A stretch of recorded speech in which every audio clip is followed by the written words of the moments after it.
Good morning. So in the interest of time, I think we need to get started. It's my great honor and privilege to present Dr. Aviad Haramati this morning. Adi comes from Georgetown. He's been there for over 30 years, and he got his PhD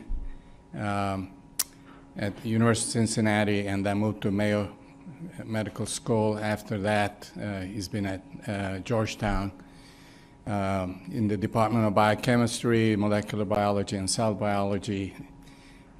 His training is in renal physiology, and he's done a lot of research and published a lot of papers in renal physiology and electrolyte physiology. He's one of the leaders in that area. But he also has demonstrated great leadership in the area of integrative medicine. For the past 10, 15 years, he's been at the forefront of integrative medicine at the Consortium of Academic Centers of Integrative Medicine. He's in the leadership position, and he's been a shaper of the organization and also the agenda that integrative medicine leaders around the country are shaped by Adi. And he's the director of Center for Innovation and Leadership in Education. He's also co-director of the graduate program in complementary and alternative medicine at Georgetown University. He's published numerous papers and on the editorial boards of very impactful journals, and I can go on and on. So without taking too much time from his time, because we want to finish on time. And Adi, nice to have you here. Thank you. Thank you.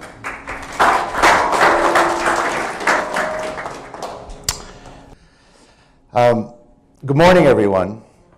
We have a busy morning, and that introduction took a little too long, because the fact is this, is that I am a renal physiologist by training. I run the renal module at Georgetown.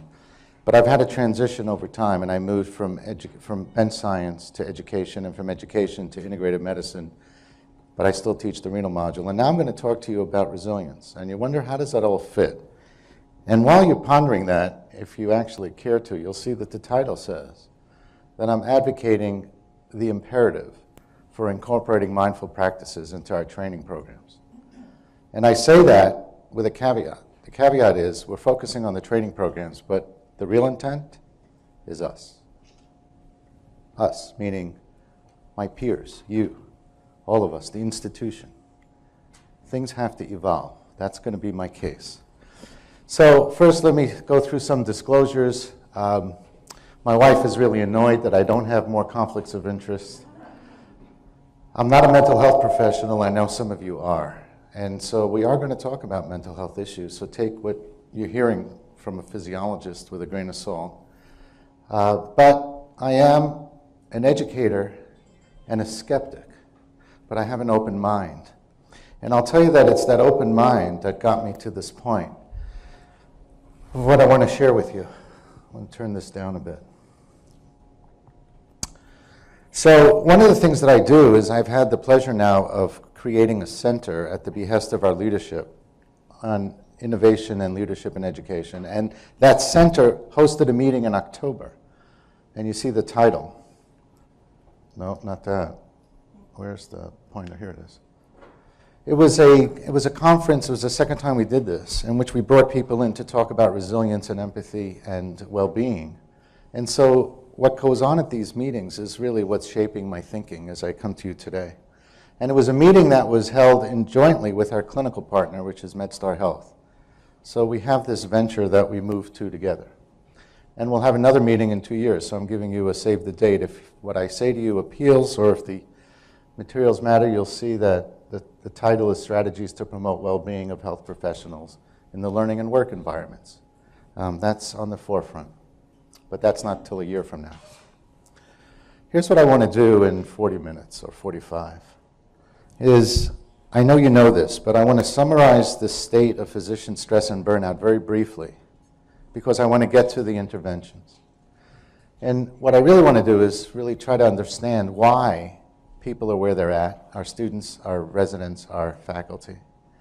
And I believe we have lessons that we can learn from science, from the physiology of the stress response, to begin to explain, A, what is happening, and B, what we could do about it. And then share with you a program that we've had now at Georgetown for 16 years, and that we're expanding into our residency programs. And it does involve mindful practices. And then kind of close with what lessons have we learned. And hopefully, before you go to your clinics, we're going to do a short experience right in here, because this isn't just a didactic talk. I think it's important to experience what it is that we're talking about. So let's begin with a cartoon that might seem amusing. The physician says to Mrs. Johnson, "What seems to be the problem?" And she responds, "I feel the way you look. He doesn't look very good." And of course, there's the headline. And we chuckle, but of course, it's not funny, because it's pretty serious.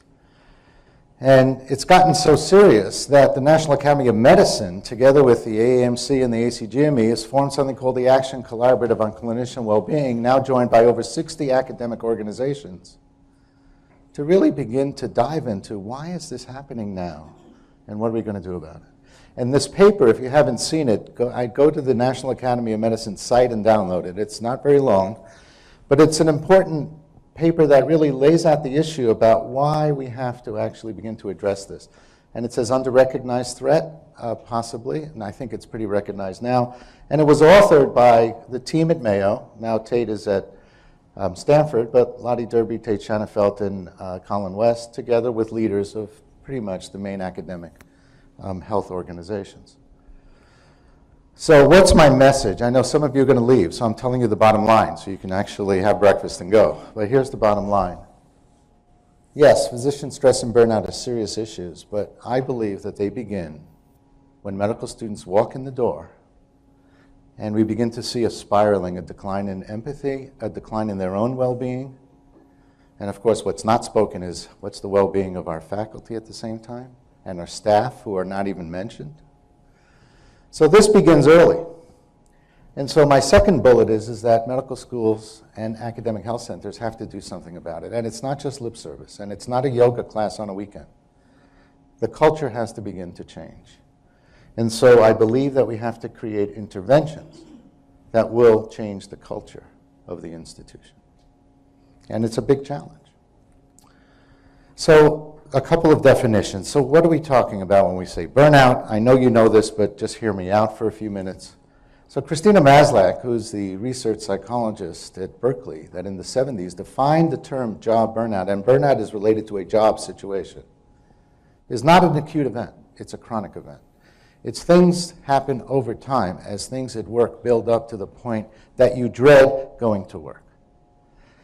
Now, what manifests? There are three characteristics, and the Maslach Burnout Inventory is the most widely used scale in the world, although it's not the only one, I should point out.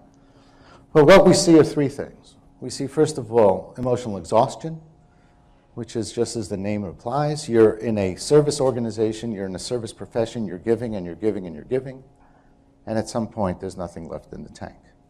And if you don't quite know what I'm talking about, you haven't raised children. You get that. So emotional exhaustion is one manifestation. The second is depersonalization, which occurs when patients stop becoming human and they become objects. And it doesn't have to only be in the clinic. Students stop being human. Individuals that we interact with do. And it begins with cynicism. And then it slowly becomes hostile. And then it gets toxic. And that transition happens. And then the third manifestation, a third characteristic, is a sense of after 20, 30, 40 years in a career, you step back and you look at yourself and you wonder, is that it? Is that my sole contribution? Is this, what have I actually done? And so we're so hard on ourselves that this becomes, a burdening issue. I will tell you that for physicians, this is not what manifests. Rarely. The first two do. But in other professions, you see low personal accomplishment, and you also see it in students. And you do see it in residents as well, but not in physicians. So how bad is it? We know the data. This is from Schoenfeld's 2012 study, and we know that 1 out of 2 physicians will experience burnout at some point in their careers, and in certain professions it could rise as high as 70% in the frontline emergency room.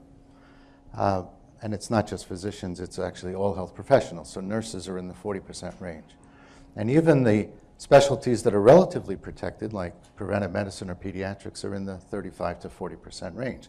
So everybody is susceptible to this.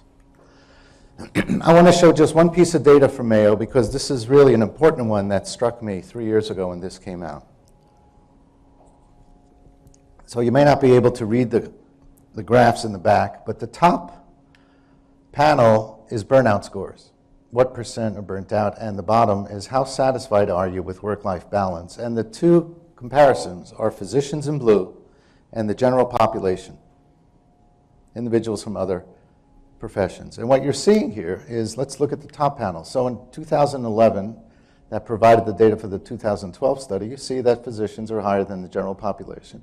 And then over the next 3 years, the general population actually didn't have a rise in burnout scores, whereas the physicians got worse. And you look down here on how satisfied are you with work-life balance, and the physicians are scoring less than the general population, but here the curve actually goes up in the general population, whereas for the physicians, it actually gets worse. And so the point is what I got out of this is that this is not a static situation. This is a dynamic one. Things are getting worse. And part of that is what's causing the National Academy of Medicine to have this sense of urgency. We have to do something about it. The ACGME and the AMC are in the same place. We have to do something about it. So when you ask the Mayo Group, who've done most of the key studies across the nation, so what's the driver? Colin West will say this. Here are 5 possible drivers. And we could take these and tease them out. So excessive workload seems to be one.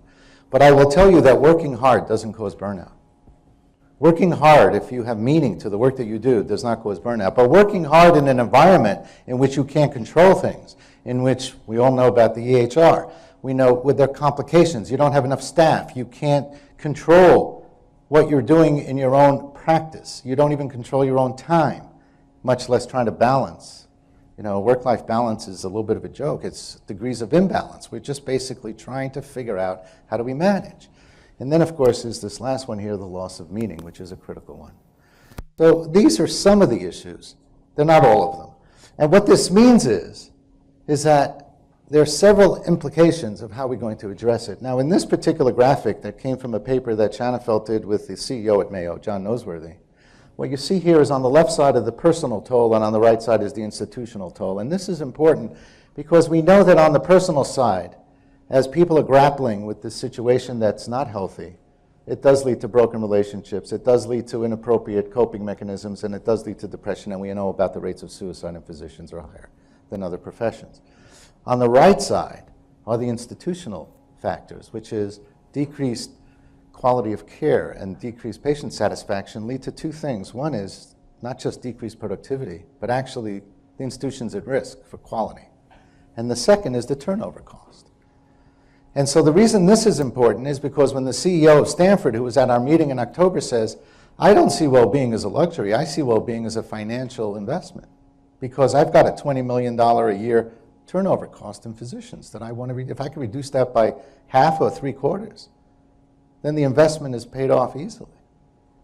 And so this has become actually a financial consideration for institutions, not simply a luxury. Now, I don't want people leaving here. I am going to talk about mindful practices, but I don't want you leaving thinking, oh, all he said was we should be mindful and everything will be fine. It won't. That's not the case. In fact, it's going to take strategies at multiple levels. It's going to take strategies at the work unit. How's the workflow? How does that work? How do we make this more efficient and optimal? It's going to take organizational strategies. What does the institution stand for? What does it actually invest in? And it's going to take national strategies, which are beginning to unfold. But at the same time, having individual strategies, that is, can I actually optimize my own way in which I deal with stressors? I think we could do a lot of work there, which is why that's what I'm focusing on now. And that's what I want to teach medical students when they walk in the door. And that's what I want to teach residents as they begin their residency programs. There are things that we can do, but it's not the sole answer. And that's why I want to make that point very clearly. So what we want, of course, is resilience. We want people to be resilient. So how do we define resilience? Well, the American Psychological Association says here, read with me. The process of adapting well in the face of adversity and trauma and tragedy. Adapting well. I'm not quite sure what adapting well means. What I like better is a definition by Epstein and Krasner in an editorial in Academic Medicine that defined resilience as the ability of an individual to respond to stress in a healthy, adaptive way, such as personal goals are achieved at minimal psychological and physical cost. Let's stop there for a minute. What they're saying is, yes, stress exists. This is a stressful job. And for many of you, it's very stressful. And that's not going away.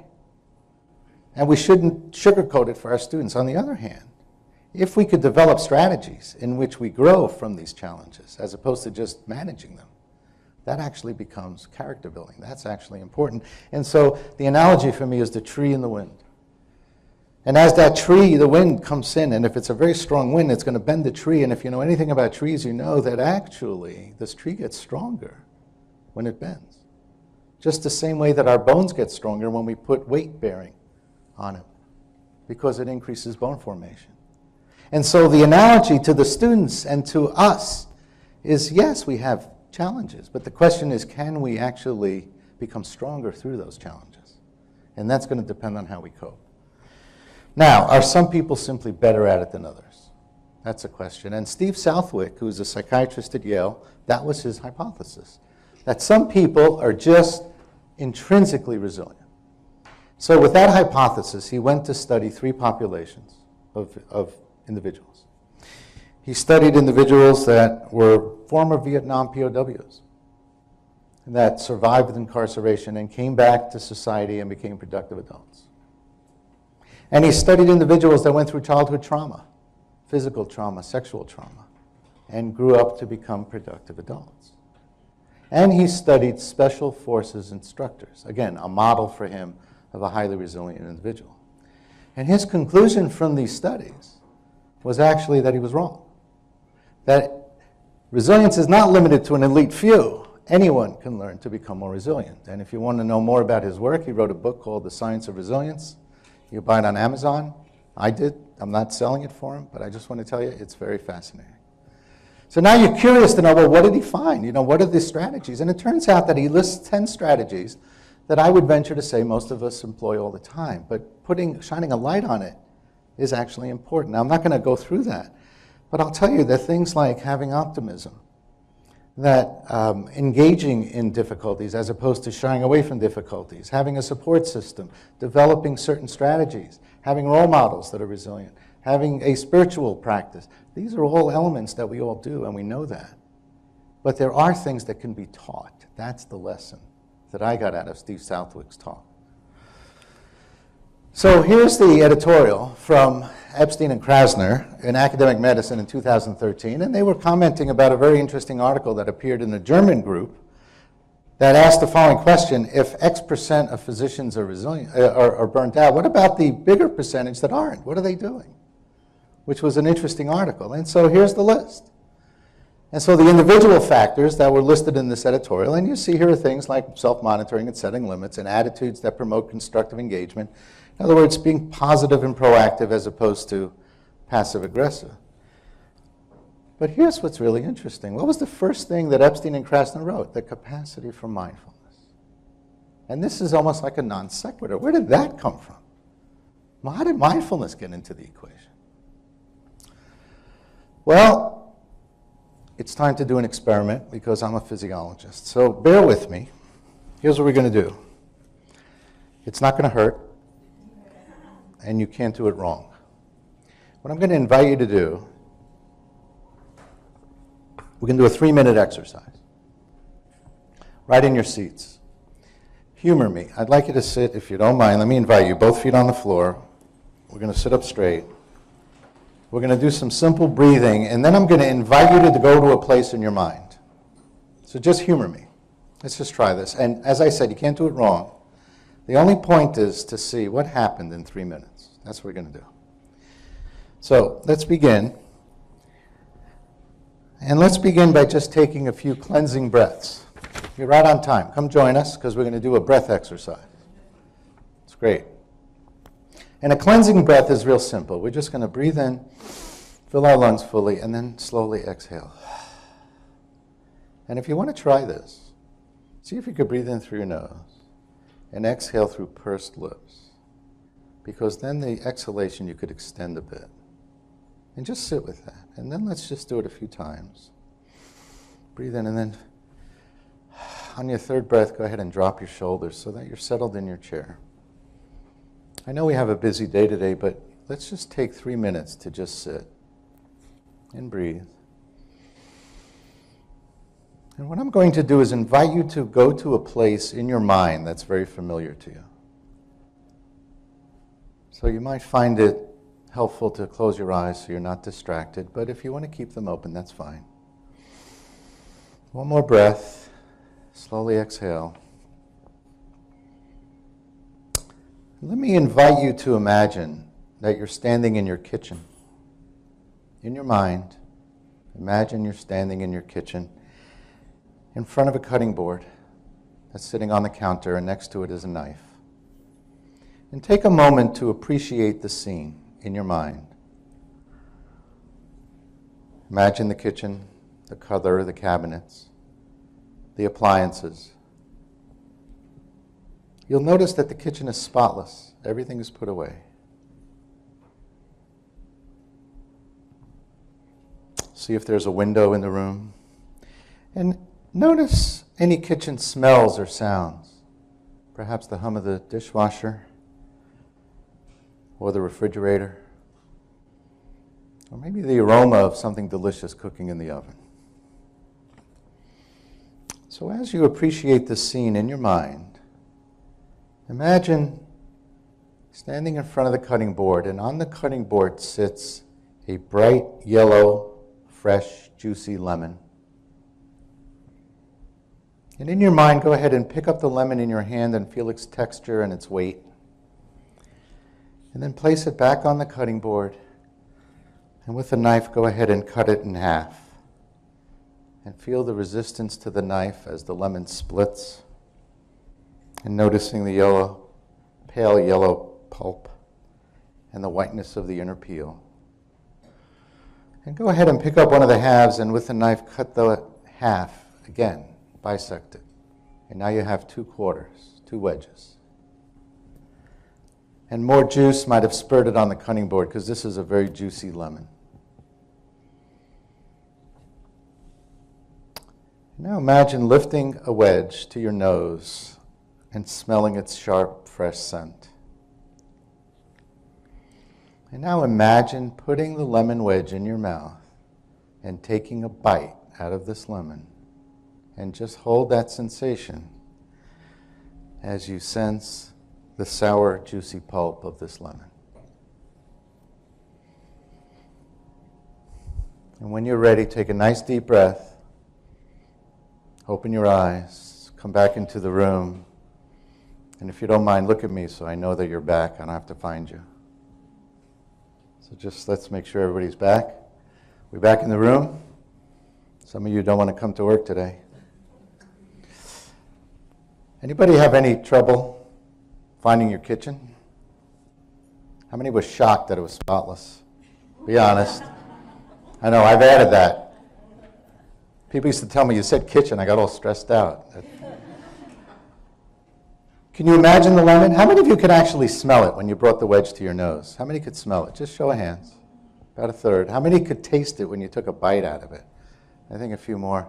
Anything else happen to you as you're sensing? What happened? Salivation. You started salivating. How many started salivating?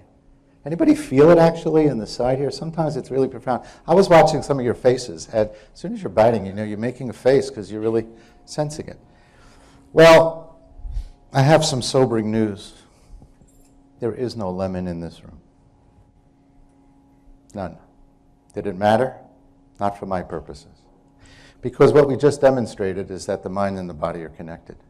Your brain immediately thought about lemon. Your hippocampus, I remember lemon. Your amygdala attached to the hippocampus. I love lemons. I hate lemons. Didn't matter. Because the hypothalamus received a signal saying, wait a minute, you're about to take in something that has a pH less than 2. And we better start buffering that real fast. And so, boom, you start salivating. Now, what's the purpose of this exercise? That you're going to leave here and someone said, you went to that talk, what did you do? And you go, oh, close your eyes. You're going to do this trick now every single day, right? You're going to have people salivating. Or is there some way that we can utilize this connection that we've just discovered, the mind and the body? We all have it. We visualize and things happen. So mind-body is not just a term in San Francisco. It's actually physiologic. Now the question is this: how does it relate to mindfulness? I'm going back to Epstein and Krasner. And more importantly, how does it help us in stress and burnout? So we're linked. Could we utilize this connection? And obviously that's where I'm headed.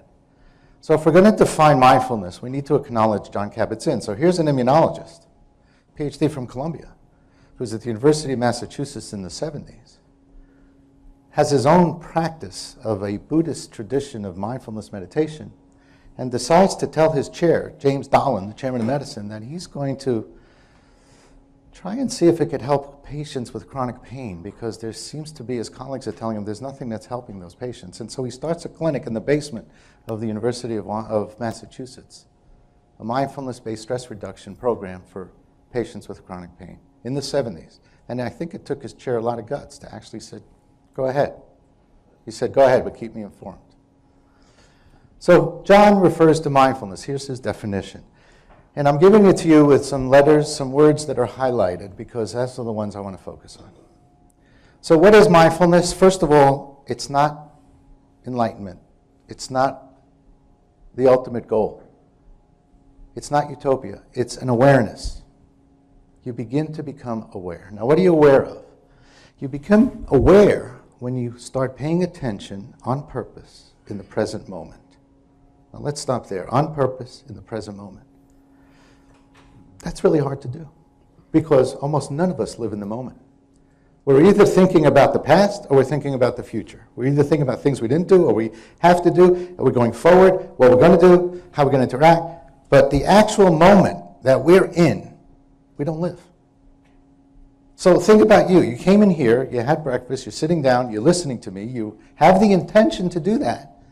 But I would venture to say that everybody has had thoughts going through their minds about what they're going to do today, or things that they didn't get to last night, or people you're going to interact with. We're not here. And then all of a sudden you realize, well, I'm not paying attention. And so you try to jolt yourself back, and then you lose it again, because that's the nature of how we function.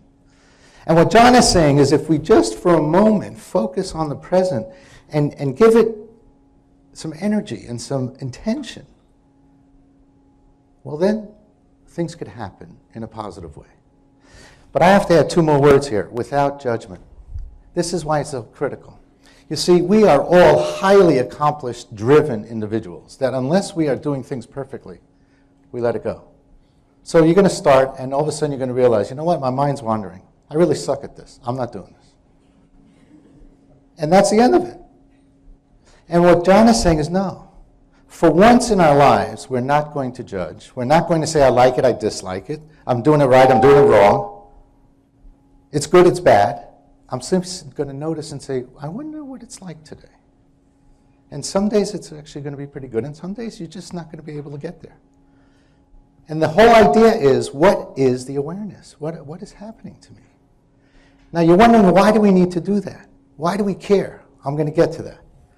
But first, just to show you that when you practice mindfulness, guess what? You could begin to reverse some of the things we're talking about. So here's a paper that appeared in JAMA 10 years ago almost, from the group in the University of Rochester. Read the title with me. Association of an Educational Program in Mindful Communication with Burnout, Empathy, and Attitudes among Primary Care Physicians. Here's what it was. Primary care practitioners were given the Maslach Burnout Inventory to see their scores. Those that scored high were invited to come on Wednesday nights for 2 months to the University of Rochester to participate in this program. It was an 8-week program. So here's the intervention. 2.5 hours a week, Wednesday nights, for 8 weeks. Then there was an all-day Saturday retreat, and then after that, it's only once a month for the rest of the year. So not a whole lot of meetings. Now, what did they do in those 2.5 hours here? So there was a very short didactic piece on stress, on burnout, on the importance of self-awareness, probably shorter than I just gave you already. And then this is the meat. They had 2 exercises. One was about an hour mindfulness meditation, which is designed to foster awareness. So body scan, use of visualizing your body parts. Walking meditation, sitting meditation. You're learning to breathe and to become aware. That's what they're doing. And then the second exercise is a writing exercise using appreciative inquiry. And appreciative inquiry is where you're actually looking at yourself and you're looking at what brings meaning to the work that I do. It's getting in touch with, why do I do what I do? How did I get into it? Why did I go to medical school to begin with? And you could use appreciative inquiry as an individual. You could use it for an institution. We tend to focus on our deficits. You know, he's great. He's doing wonderful. I'm not. What's he doing that I'm not doing? That's how we usually think. Appreciative inquiry says, no, no, no. What is it that I'm actually really good at? How do I do more of that? So that's about meaning. And with these, they followed them for 3 months after the program ended. And what was noted, I don't have the time to show you the data, but basically burnout scores went down, empathy scores went up, mindfulness scores went up, and the higher the mindfulness, the bigger the change in the other 2. So that brings us to conclusion number 1. Which is, yes, the rates of stress and burnout are high among physicians, but it turns out, this is one study, there are others, that if we practice mindfulness, we can reduce these scores. Fine. So now let's think as scientists. Why would that work? Why would mindfulness do that? It's not Disney. You don't come and get pixie dust, and all of a sudden, everything is great. I mean, what is happening that's actually reversing these burnout scores? And the stress scores, and empathy goes up. So for that, we need a hypothesis. So here's my hypothesis for you. What I'm going to propose is that every single day, you know this, we're beset by stressors. And those stressors build up and build up and build up and build up and build up. And if we are not responding to these stressors in an optimal way, then that's leading to a chronic stress condition, which will lead to burnout. On the other hand, if we begin to adapt some strategies, like what? Like cognitive reappraisal, reframing things. It's not so bad. Yes, my plane's delayed, but guess what? The plane's here and the pilot's here and we're going to leave in an hour. It's okay. Or positive psychology, or finding meaning in our work, or yes, even mindfulness meditation. As we employ these strategies, we improve the way we respond to stressors. And actually, that's why we get more resilient and less burnout. That's my hypothesis. Now, to understand that, we have to go back to the stress response, which you all know, but just stay with me on this. So what's the stress response? It's real simple. See this right here, this cloud over the cartoon, the man standing here, or a woman, it could be either one.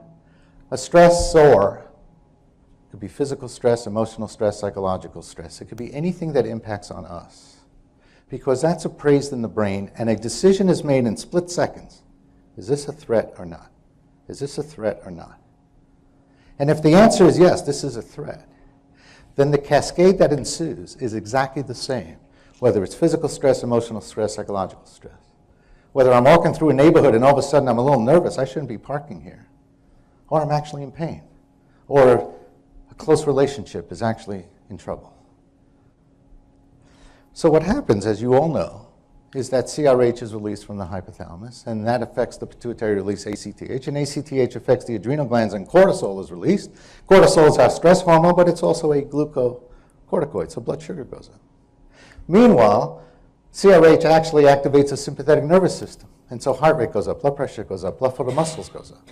Coupled with the rise in sugar, we have a perfect response. We have the fuel to drive the system. Now, is this a good thing or a bad thing? You tell me. Good or bad?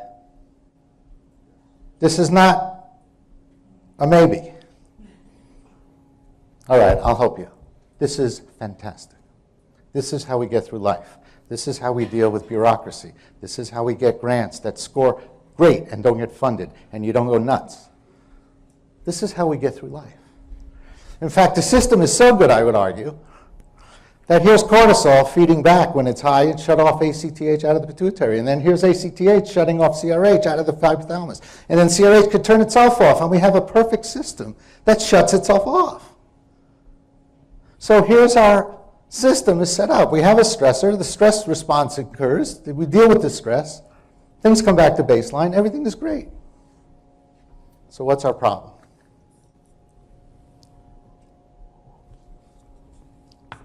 What's our problem? It doesn't go back to baseline. Doesn't go back to baseline. Why doesn't it go back to baseline? A, because maybe the stressor is taken on too long, doesn't go away. Or B, how about this? What happens if you have one stressor on top of another stressor? How many of you deal with one stressor at a time, and then you're going to move on to the next one? Exactly. Exactly. I live in D.C. I get on the Beltway. I'm going to work. I know exactly where I'm going. I know I'm going to have a slowdown at a particular point. So I know at Connecticut Avenue it's going to be a problem, so I'm preparing myself. And I'm going to cheat the system. I'm actually going to bypass it. So I bypass it, and guess what? I ended up at a place where the tanker flipped. Everything's shut down. I didn't expect that. And I can just feel my coronaries tighten just a little bit. And then the phone rings, of course, and my son informs me that he dinged the car last night. And there's a little bit more. And then the phone rings again, and the chair says, how come you're not here? You're chairing this meeting. And it's like, what do I do? You all have your stories. We're like this. Now watch, look at this. You put one on top of the other on top of the other. Now, let's think as physiologists. If I'm stressed here and I'm responding, I got a full response. If I'm stressed here and I don't have a full response. It's like saying to you, I want you to run 5 flights of stairs. No problem. But now I want you to do it with 30 pounds.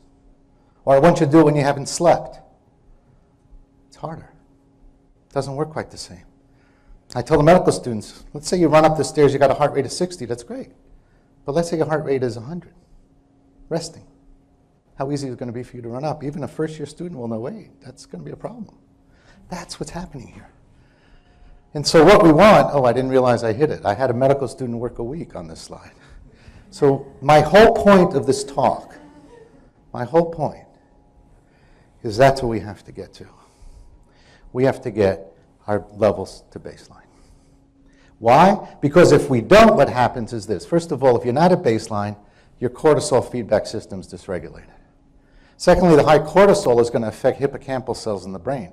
And guess what? Turns out if there's a little cortisol, you're looking at hippocampal nerve transmission, the synaptic transmission. A little cortisol optimizes synaptic transmission. High dose cortisol blunts it. So what's the lesson out of that? The lesson is if I'm a little stressed, I'm actually sharper. And think about that. You're nervous before surgery, but you know what? You're prepared. That's okay. Or you're nervous before an oral exam, or you're nervous standing up and talking to people. That little is okay, is manageable. It's actually making you optimal. But you do it when your cortisol levels are very high, and all of a sudden I can't think straight. I'm reading the same paragraph over again, and I have temporary amnesia. I can't find my car keys. That's what's happening.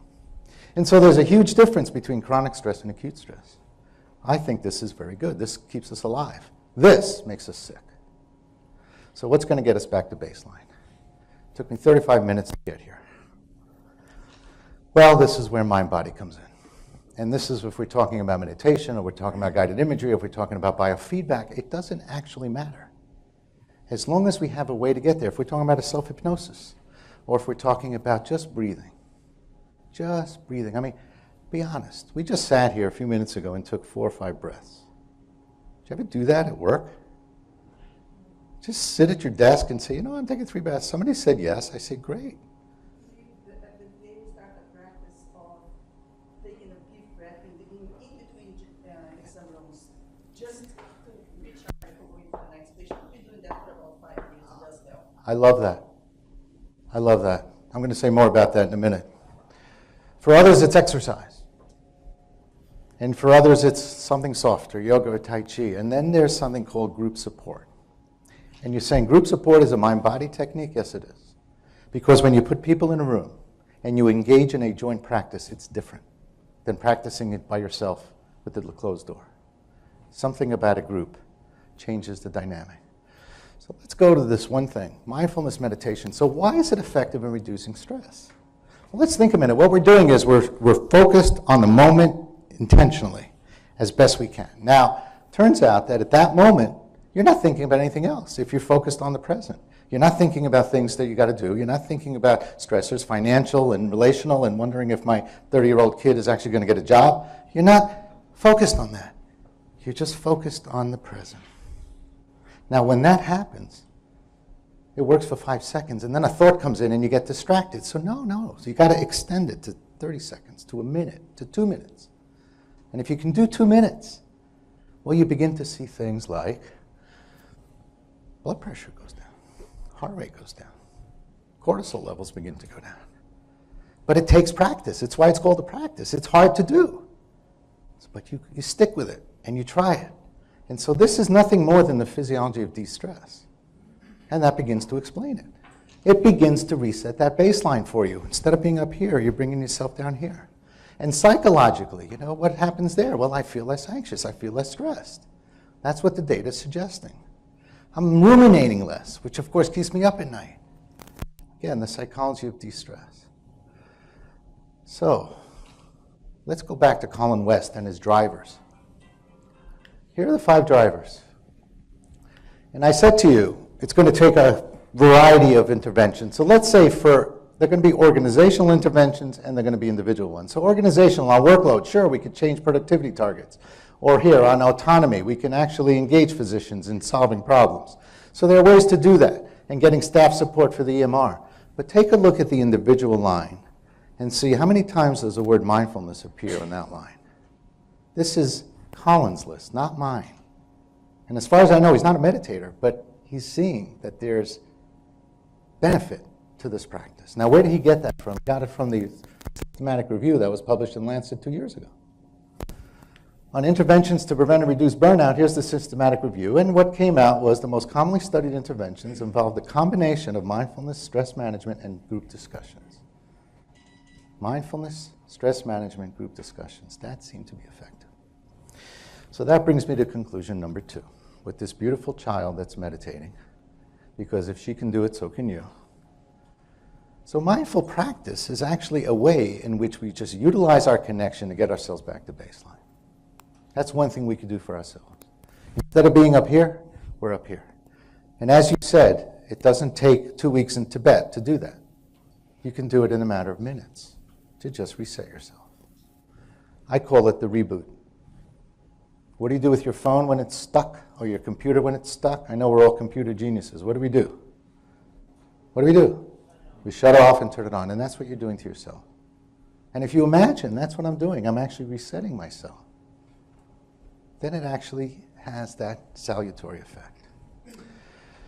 So I'm going to now pivot to the third last part of my talk, which is I'm going to say some very scary things. This is the most disturbing paper that I've read in a long time. It came out in Academic Medicine in 2014. It was 6 medical schools participated to stress among matriculating medical students relative to the general population. Here's what they did.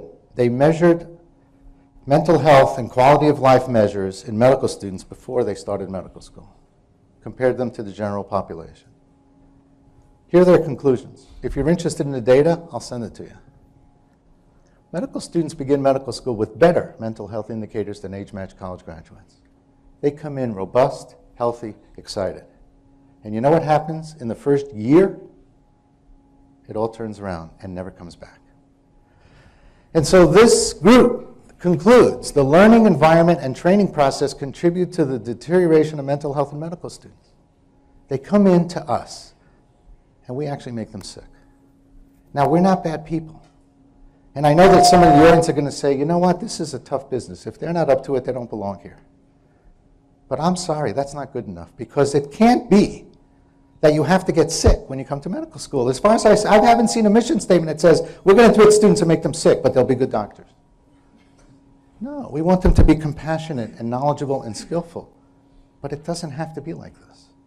And we have to look at ourselves and ask, why does that happen? And it starts with me, because I got them on the first day, believe it or not. First day, physiology of body fluids. And then you look at this study, which was fabulous. So before I show you the title, so 10 years ago, Bruce Newton was at the University of Arkansas, gave an empathy scale to the class, and then followed them for 4 years as they went through medical school. And then you see it says decline in empathy, but here's the data from that group. And you're seeing this complete reduction. Yes, women start higher, but they also come down. My joke is if you want to convert a woman to a man, send her to medical school. It's a cynical line. And it's what's happening. The difference between these lines is the upper line in each gender group is primary care, peds, internal medicine, family medicine. The lower lines in each group, want to guess? It's hard to say. Anesthesia and surgery. Students that are thinking about those careers. Now, doesn't mean everybody who's an anesthesiologist is cynical and lacks empathy, but you're seeing this trend. And we need to do something about it. And to my basic science colleagues, I say, don't blame the third year. Look what happens in the first year. It's on us. We need to do something about it. And there are consequences. So in this study, what you see is, again, 7 medical schools, 2,600 students, the relationship between burnout and professional conduct. And what that's about is they found in this cohort from 7 schools, 52% of the med school students had elements of burnout, and they were more likely to engage in an unprofessional act. And what's an unprofessional act? It could be cheating on an exam, or it could be telling your attending I ordered a test when I didn't. There are consequences to what we're seeing here, which brings me to this part. So in 2002, we began a program to introduce mind-body skills to our medical students as a way to foster self-awareness. And I'm showing a picture of Nancy Harristick because we recruited her to come and to lead this program. And I met her when I went to the training to learn what this is. And I went as a complete skeptic, but with the idea is maybe we can actually figure out what to do with this. So for me personally, this was completely out of my comfort zone. But we did. And so the program is very simple. We invite medical students in the first year to participate. We take 10 students and 2 faculty facilitators that we've trained. In the spring of the first year, why the spring of the first year? Well, the first time we couldn't get it done in the fall, so we had to do it in the spring. But the second, we learned from our focus groups with the students. First semester is too intense. There's too much going on. The second semester, by then we've become cynical about school. Now we need it. So we do it in the spring of the first year.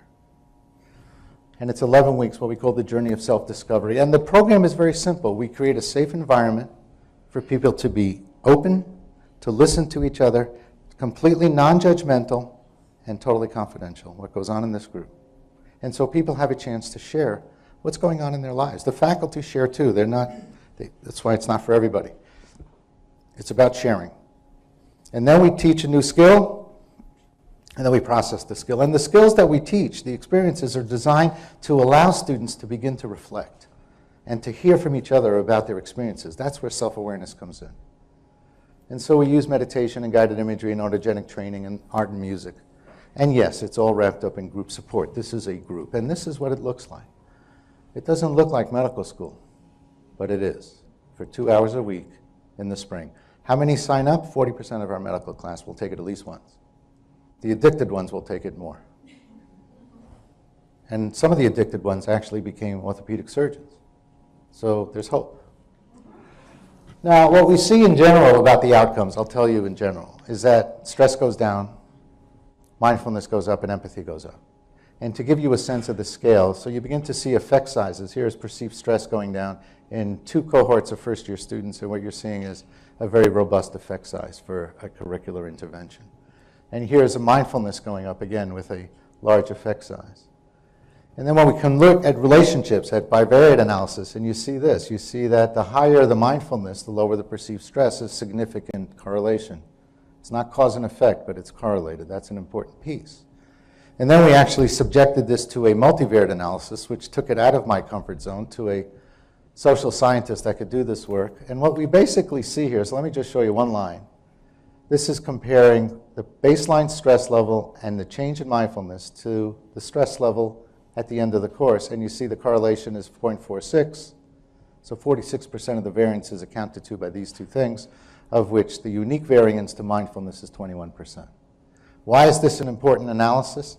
Because this became the justification, why do we need to teach mindfulness to students? Because it's linked to the changes that we see. And it's not just about students. So this beautiful photo is of our faculty that are facilitators. And what you're seeing here is here's used to be our Clifton director for medicine. He's now the program director for the residency. And she's a psychologist in the cancer center. And he's a professor in the law school, believe it or not. Because we've got this course now going in the law school. And so a number of years ago, we studied the facilitators. What's happening to the faculty? And the amazing part we found is that the faculty that began to facilitate this, many of whom never imagined they'd be doing this, not only had higher mindfulness scores and lower stress scores, but this is the key, the qualitative stuff. They actually felt better about themselves. They felt better about connecting with their colleagues. They felt better about a lot of things. They saw a new role for themselves.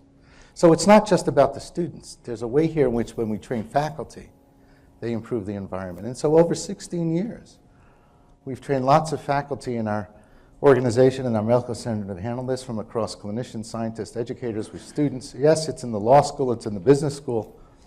It's a way in which you could achieve the competency of self-awareness and self-care. And so when the AAMC did a story about this in 2008, 6 years into it, the first 3 years, by the way, I didn't tell a soul I was doing this. Why? Because the curriculum committee would have put me against the wall saying, how do you know this works? Who else is doing this? What's going to happen if someone has a psychotic episode? All questions I couldn't answer. And so we did this on a volunteer basis. We hid it in terms of a pilot through an NIH grant that was developing a curriculum. Right, I mean, that was strategy. And by the time this came out, the dean went to the training, and this became written on our admissions brochure. We have this program, and we never asked permission to even do it. That's what you have to do sometimes. But this is how they titled it. The Mind-Body Skills course is changing the culture of medical education at Georgetown. So that's really what's happened. Now, we do a training for other people. This is not an advertisement. I'll just tell you that we invited individuals from other schools twice a year to come. It's a 3.5-day training, and here are all the schools that have begun to implement it. Most for medical students, most in the United States. There's some here in Europe. But then there's residents are now beginning. Now, I see I'm running out of time, and I want to make sure we do something, so I'm going to skip ahead, if you don't mind. These are just more analyses and more papers, but let me jump to my conclusions, and then I want to do an exercise with you. We all know about the triple aim: better health, better cost, lower cost, and a better patient experience. And of course, the quadruple aim that Bodenheimer and Sinsky wrote about is that we can't achieve the triple aim unless we achieve the quadruple aim, which is care of the caregiver. That would be us. So here are my points. And with this, I'm going to close with an exercise that I'm going to invite you to participate in. What I've tried to stress with you, no pun intended, is that stress and burnout is a serious issue. But I believe it begins with cynicism and the changes that we see in medical students. That mind-body medicine is not magic, but it's simply the physiologic interface that can impact on physiologic systems. And it turns out approaches that modulate stress and reverse this use the mind-body. And that's why mindful practice is effective, and awareness is effective, and finding meaning work is effective. And that these have to actually be cultivated, not just in a curriculum, but in our culture. Because the status quo is not acceptable. We have to do something. So what are we going to do? And so I'm going to skip this for a minute and come right to this. What we have to do is walk the walk, be a role model. See, is this working? I sure hope it is. No? Let's try it one more time. I'd like this to work. Is my IT guy here? Can you help me? Can we hear that? Oh, there it is. I hear it now. There we go. You hear that?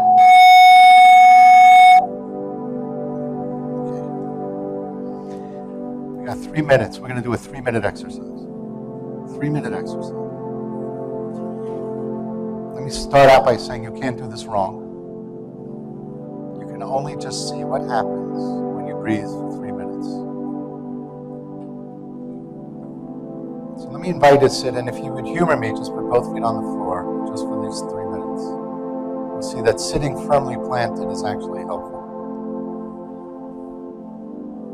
And as you find a comfortable position, with your head, your neck, and your spine aligned and comfortable, if you wish, go ahead and close your eyes.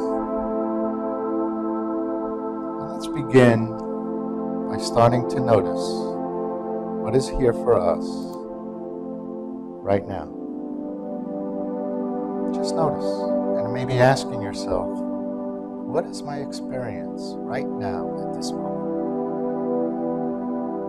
Noticing any thoughts,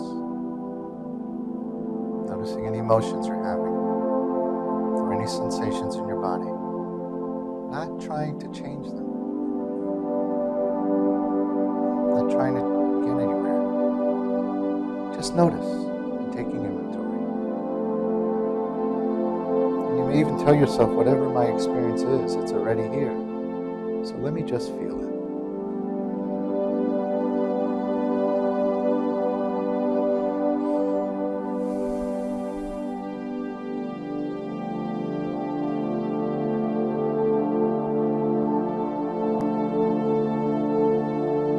And now let me invite you to gather your attention and notice your breath. Focusing all of your attention in this moment on how you breathe. Notice the air going in and out of your nostrils effortlessly.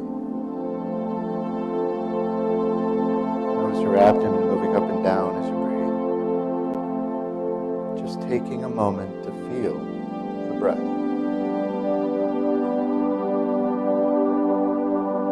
And as your mind wanders off, just gently bringing your attention back to your breathing as best you can.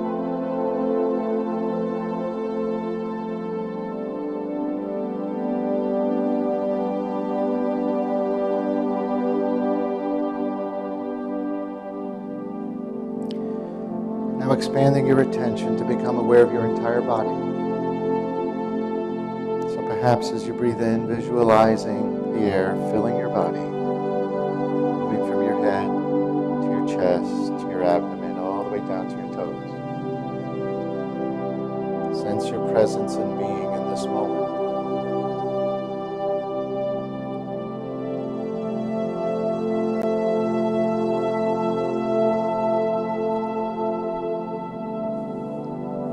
When you're ready, slowly and gently come back into the room, and at your own pace, perhaps moving your fingers and toes.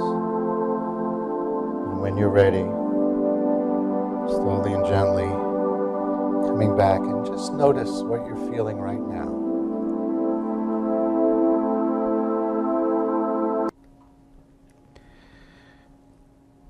Notice how you are, alert, awake, relaxed, calm, agitated. Whatever you are, that's the way it is. It's okay, because that's what's happening. That was 2.5 minutes. If you feel differently, this might be helpful to you. If you got agitated, I'm sorry, but maybe this isn't for you. Whatever it is, I hope you find what does work for you, and I appreciate you listening. Thank you.